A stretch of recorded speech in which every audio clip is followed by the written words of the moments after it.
নমস্কার বন্ধুরা, welcome to my channel মাঠে ময়দানে অফিসিয়াল। বন্ধুরা, এই ভিডিওতে আমি ইস্ট বেঙ্গল, মোহনবাগান ও ইন্ডিয়ান ফুটবল নিয়ে কিছু আলোচনা করব।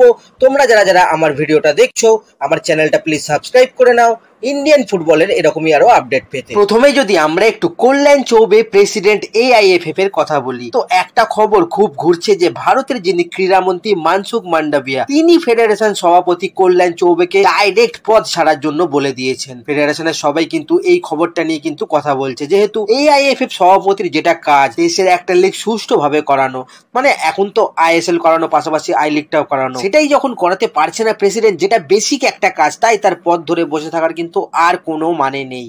সেই জন্য দেশের ক্রীড়ামন্ত্রী নাকি ডাইরেক্ট কল্যাণ চৌবেকে পদ ছাড়তে বলে দিয়েছেন, হয় লিগ করাও নয়তো পদ ছাড়ো। তবে এটাও শোনা যাচ্ছে যে ফেডারেশন সভাপতি কল্যাণ চৌবে তিনি কিন্তু এখন দায়িত্ব ছাড়তে রাজি নন। তিনি তার পুরো টার্ম আগস্ট পর্যন্ত থাকতে চাইছেন এবং থেকে সমস্যার সমাধান করতে চাইছেন। যাই হোক, ISL করানো নিয়ে কি ঘটনা ঘটছে সেটা একটু পরে বলছি। অনেকগুলো ইম্পর্টেন্ট আপডেট কিন্তু আসছে, সেটা পরে বলছি। তো তার আগে অন্য খবরগুলো একটু বলে দিই। প্রথমেই বলি, ইস্ট বেঙ্গল কিন্তু একটা বড় কাজ করেছে। মানে ইস্ট বেঙ্গল মহিলা দল যেহেতু এবারের ওমেন্স চ্যাম্পিয়ন্স লিগে এত ভালো ফল করেছে, মানে টোটাল 8টা টিম কিন্তু কোয়ার্টার ফাইনালে যেত, সেখানে ইস্ট বেঙ্গল একটুর জন্য কোয়ার্টার ফাইনালে যেতে পারেনি, 9 নম্বর স্থানে শেষ করেছে। তো এই 9 নম্বর স্থানে শেষ করার ফলে পরবর্তী যে ওমেন্স চ্যাম্পিয়ন্স লিগটা হবে, মানে 2025-26 ওমেন্স চ্যাম্পিয়ন্স লিগে, সেখানে ভারত থেকে যে দলই যাক না কেন তারা কিন্তু ডাইরেক্ট মূল পর্বের গ্রুপ স্টেজে খেলবে। এবারে যেমন ইস্ট বেঙ্গলকে কিন্তু কোয়ালিফাই করতে হয়েছিল কোয়ালিফায়ার খেলে মূল পর্বের জন্য, তো আর কিন্তু কোয়ালিফায়ার খেলতে হবে না ভারতের দলগুলোকে। ইস্ট বেঙ্গলের জন্য কিন্তু ভারতের দলরা AFCর মূল পর্বে ডাইরেক্ট খেলার সুযোগ পাচ্ছে। তো এটা একটা বিরাট অ্যাডভান্টেজ ক্রিয়েট করলো ইস্ট বেঙ্গল। যাই হোক, এরপরে যদি একটা প্লেয়ারের কথা বলি, যার নাম হচ্ছে তানবীর দে, বাঙালি ফুটবলার। একটা সময় কিন্তু এই তানবীর দেকে নিয়ে যথেষ্ট আগ্রহ দেখিয়েছিল ইস্ট বেঙ্গল আর মোহনবাগান দুটো টিমই, কিন্তু বর্তমানে নর্থ ইস্ট কিন্তু বাংলার এই ফুটবলারকে সাইন করিয়ে নিল। এরপর যদি আমরা একটু লোবেরার কথা বলি, তো আপনারা সবাই জানেন যে মোহনবাগান কোচ হবার পরে লোবেরা নাকি 3জন বিদেশির পরিবর্তন চেয়েছে। এবার এই 3জন বিদেশি কে কে হতে পারে যাদের পরিবর্তন হবে? একজন তো শোনা যাচ্ছে জেসান কামিংস হতে পারে, আর একজন দিমিত্রি পেট্রাটস হতে পারে। তো 3 নম্বর বিদেশি নিয়ে কিন্তু একটু কনফিউশন আছে, কারণ রবসনকে তো সবে মাত্র নেওয়া হয়েছে, তাকে কি চেঞ্জ করবে মোহনবাগান? আবার মোহনবাগানের যে দুজন বিদেশি ডিফেন্ডার আছে, সেই দুজন ডিফেন্ডারই কিন্তু ভালো, তাদেরও কিন্তু পরিবর্তন করার প্রয়োজন নেই। আর 14 কোটি জেমি ম্যাকলারেনের পরিবর্তনের তো সম্ভাবনাই নেই।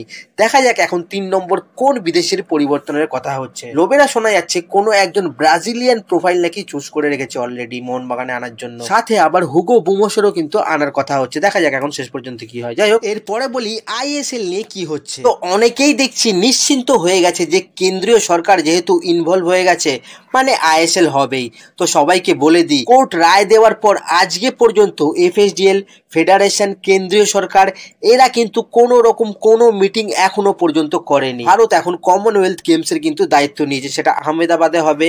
তার জন্য জয়েন্ট সেক্রেটারি যিনি আছেন ভিনিল কৃষ্ণা, তিনি কিন্তু এখন স্কটল্যান্ডে আছেন, ভারতে নেই। তার জন্য কিন্তু কোনো মিটিং এখনো পর্যন্ত অ্যারেঞ্জ করানো সম্ভব হয়নি। AIFF কিন্তু চেষ্টা করেছিল FSDL কে বুঝিয়ে সুঝিয়ে একটা মিটিং করতে, কিন্তু FSDL বর্তমানে এই কমিটির ওপর এতটাই বিরক্ত যে তারা বুঝে গেছে যে কোনো মিটিং করে কিন্তু কোনো লাভ নেই এদের সাথে, তাই তারা পুরো হাত কিন্তু গুটিয়ে নিয়েছে। আপনারা দেখে থাকবেন FSDL কিন্তু উকিলও তুলে নিয়েছে সুপ্রিম কোর্ট থেকে, তারা এই কেস থেকে কিন্তু একদম সরে যাচ্ছে। তো ভারতীয় ফুটবল যেখানে ছিল সেখানেই আছে এখনো পর্যন্ত, কোনো প্রোগ্রেস কিন্তু এখনো পর্যন্ত হয়নি। জয়েন্ট সেক্রেটারি এখন কমনওয়েলথ গেমস নিয়ে বিজি, তিনি আগে দেশে ফিরুন, তারপরে কিন্তু ভাবনা চিন্তা হবে এইসব মিটিং ফিটিং নিয়ে। আর সবাইকে এটা বলে রাখি, সরকার নিজের টাকা খরচ করে কিন্তু ISL করাবে না। তো এখনো পর্যন্ত কোনো আশার আলো কিন্তু দেখা যাচ্ছে না, এটা বলে রাখলাম। যাই হোক, এরপর যদি আমরা একটু ইস্ট বেঙ্গলকে নিয়ে কথা বলি, তো গোয়া পৌঁছে কালকে কিন্তু ইস্ট বেঙ্গল রেস্ট নিয়েছে। আজকে কিন্তু ইস্ট বেঙ্গল আবার একটা প্র্যাকটিস ম্যাচ খেলবে বিকেলে ডেম্পোর সাথে। তো ডেম্পোর সাথে এই ম্যাচে সবাই কিন্তু ফিট, বিশেষ করে কোচ এই ম্যাচে কিন্তু শাহুল নন্দা কুমার এদেরকে কিন্তু একটু দেখে নিতে চাইবে।